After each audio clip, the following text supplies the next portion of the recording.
Hello everybody, it's Max again, and today we're going to do a little hot lap with the Dallara LMP2 at Watkins Glen, which is the racetrack that we're going to do in the upcoming week.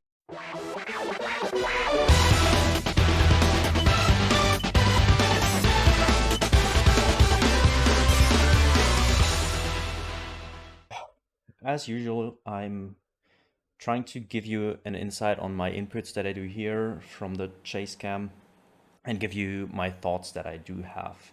I have basically done 15 laps in here, and I compared myself to what Krönke on VRS is doing, and I'm like 3/10 of the pace right now, which is incredibly close in my personal point of view. So this is what I drive when I do this track. So starting over, start finish line, you want to put your brake down at approximately like the 220, 230 meters before the corner.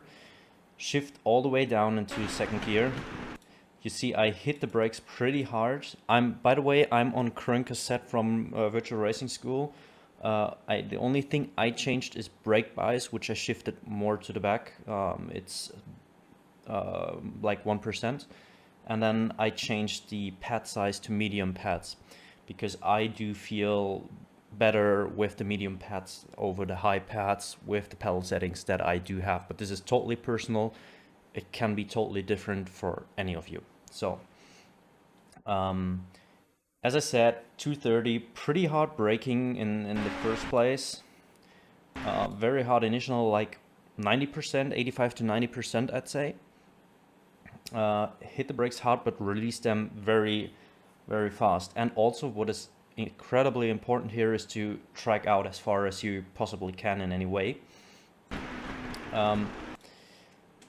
Now comes the first crucial part. With the update that Watkins Glen has got, several corners feel differently due to the curbs that are there. And the very first you'll recognize is the first corner. They have this little kind of higher bumpiness curb thing. I don't know what to say or how to call it. And you don't want to touch that. If you touch that, the car gets hyper loose. So don't do that. Try to get as close to this ribble as you can, though. I didn't hit the corner perfectly, 100% perfect. And then I figured out that there are two ways that you can drive on the outside, which I'm going to show you right now. First thing is this possibility. By the way, this was not an off track. It was close, but this was not an off track. Off track would be as soon as the outer tires hit the tarmac here, then you would have an off track. This way, it's not an off track. So, coming back to what I said earlier, there are two ways to drive this corner. The one is that you completely go over this little, you can see it here, curb, because the curb flattens here in this part while it is higher here. So if you go with the left-hand side of the car on this part of the track and with the right-hand side car here, you will floor out and you will have an incredibly high time loss. So that is not what you want to do. So what you want to do is either way track out over this so that you have all four tires to the left-hand side of this imaginary line here that you can actually see pretty clear here. Or you don't go over this line with the outside tires, but it's slower. It's like I tested it in now 15 laps and it's a 10th faster if you go over it completely with the whole car, but you will be close to an off track each and every lap. I did 15 laps and I think I figured that out after like maybe 10 laps or something, the way it works the best. And before the first 10 laps, I had so many off tracks here. So you really want to stress that out and figure that out, how to get this corner right. So, by the way, the next thing that is very important, as soon as you go over this little bump that you have here, you don't want to have the car flooring out because you lose time of that. So what you want to do is you want to cross over immediately, completely. Like if you go over completely. Right-hander pretty simple, left-hander pretty simple. I think we don't need to talk about that too much. It's just go to the most possible inside line that you can go. And now comes the next thing where I didn't struggle to find out how to drive this in the good way. It didn't took me too long, but it definitely is interesting. I can only tell you, hold your freaking steering wheel, because this is really incredible. The fastest way I figured out was to completely go over the inside curb here. Just shift down, not too much. You see it here, you see it on the left hand side here. Not too much braking, maybe 50% to get that load on the front left tire. Go to the inside line and completely smash it over that curb. Completely smash it over that curb, because you can gain so much speed through that. And the car stays stable. It's just really hurting in your ankles because this curb is not nice at all. On the left hand side, clip the curb a little bit, like halfway through it, like you have this line, this imaginary line here as well, where the curb flattens if you go over it. Don't go too far over that, because the car will floor out again, which you don't want to have, which is mainly an issue in that curb, because if you floor it on that curb, the car would just go straight into the barriers. It's ridiculous. You will lose the car, definitely. So don't clip too much of that curb. And you can see, if you looked at my inputs here, it really was almost flat. Like after the braking that I did here, let me put it in full speed for you. Short braking,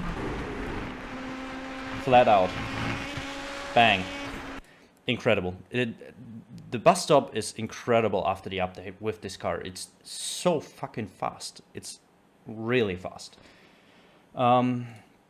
Yeah, so if you got it right, don't track out too far here. You can go way into the corner while you're still full throttle. The banking that this track has gives you so much grip on the front tires. You really can trail brake so good, and you can go so hard, so long on the gas. It's really cool track if you figure out how to drive that with the LMP2. Go down to 4th gear. Hit the gas. That's not an off track. It is not an off track. You can go completely over the curb. I did that, which screwed me then here, which then is an off track, but at this point it's not an off track at all. You don't floor out if you go too far here, so just take all the way that you can. Shift down to 2nd gear, or was it 3rd? I think it was 3rd. By the way, this was the only corner I screwed up on that lap, because I braked like maybe 5 meters too late. From the cockpit, you have this stripes here, this braking stripes, and that is basically the orientation point that you get when you go on the brakes for this corner. So that's what I do. And you see again, thanks to the banking, you can go pretty early into that corner. Like, actually this corner closes at the end here. It closes down, but still you can go to the inside, as you have that banking here, and you can make use of it. And normally you would hit like the inside curb here. Like, I'm definitely half a car width off where I should be. So I maybe lost a 1/10 in that corner due to not being completely on the inside here. I wouldn't have then tracked out that far. Next corner, very important. You can use a lot with the banking. You go through a compression, you have a banking, you get so much load on the tires. You can go so fast through this corner. That's the corner that I've always loved when I was driving with the LMP2 here, because it's super fun. Braking at approximately like the 100 board, maybe 110. Yeah, let's say 130 meters. That's where I slam into the brakes. But I don't like press it fully, because you don't need to. You can carry so much speed through that corner that you don't need to brake it too hard here. Go to the inside,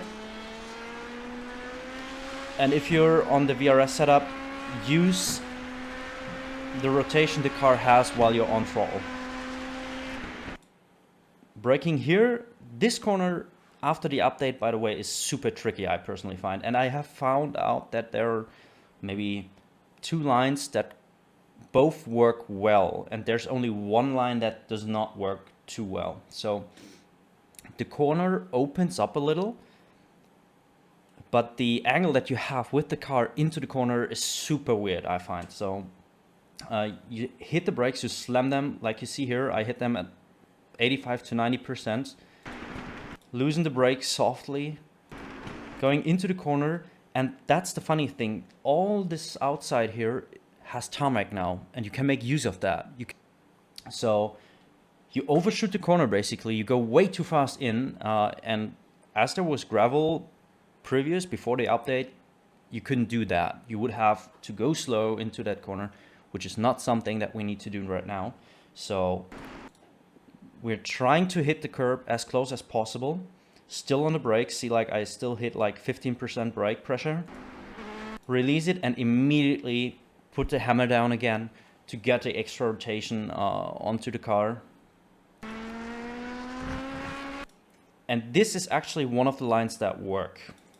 So you could go earlier on the throttle, but you would track a little bit more to the outside, which costs you time effectively because you have it, the radius of the corner would be way too far. So that is why you don't want to go all the way to the outside. But what you could also try is to actually not get over this curb here.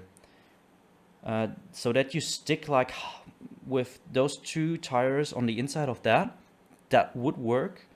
And you don't lose too much time. I found there are several ways that work, like sticking to the inside, tracking a little bit more out to the outside to not overstress the tires while steering. The only thing that I found that really did not work was going from the total outside, so that you track too far to the outside. That's the only thing that I found did not work at all. So go back to the right hand sider, and also after the update you can brake so late into the corner. It feels like the tarmac has incredibly high grip. Stick to the inside line. You see I'm full throttled. I will decrease that now. Yeah, exactly, because the car starts rotating and the rear wants to step out, which costed me like half a tenth here. Saw it? This was almost flat. Like with the new update, this corner is almost flat. If I didn't strike that curb here on the inside, I think I would have made it flat. It's actually doable in flat. The only thing that you here have to remember is the same thing as in turn 1. Either you want to stick to the inside of this or you want to go fully over it, because if you have like the inside tires here and the outside tires here, you floor out and you lose all, I don't even know what to say, you lose like half a second easily. So that's not what you want to do. So you want to either stick like this, like I'm driving here, or you want to go fully over it, and it's not an off track. You can actually go over this without getting an off track. So works both. For me, this way worked better. Tracking a little bit more to the outside was faster apparently, but the next corner was pretty bad then afterwards. I shifted up to 5th gear and then shift down immediately to 3rd gear. And full throttle again, track all the way to the outside line. You have super grip, and that's basically a lap. And this lap was a 31.228, which I hit pretty decent in the last 3 laps. I think I could go into the high 30 once I get a little bit more practice. Remember to press the like button if you like what you see. And yeah, I'm streaming quite a couple of times over on Twitch. Give me a follow there, and yeah, see what we got. As always, I'm going to show you now the same lap out of the cockpit perspective so that you can see all my inputs that I have, see how it should look like from the cockpit perspective.